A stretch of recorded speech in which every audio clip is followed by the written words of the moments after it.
Okay, we got our two other wires in. Tried to button them up the best I could here. Incorporate some other wires. So we've got them ran over here and then up over here.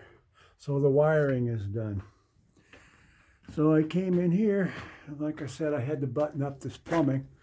We used the insulation here, and this is just the hot water line. So we've insulated the hot water line. We've buttoned it up. I tied this up here.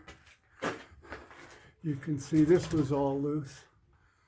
So anyway, we went ahead and strapped this down.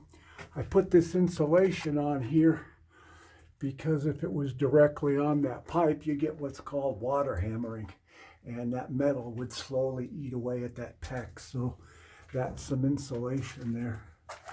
And then we went ahead and used some of this other insulation that we had left over from another project to wrap the water heater. I've got a little bit more, but I think what I'm going to do when we get the tub up in here, I'm going to go ahead and staple that up in here on this floorboard underneath the tub, and then I'll put some regular insulation. You can see this is a window to the outside, and any cold drafts I don't think it's going to affect it much.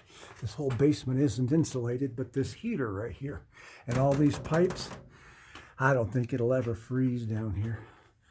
But anyway, that's where we are right now.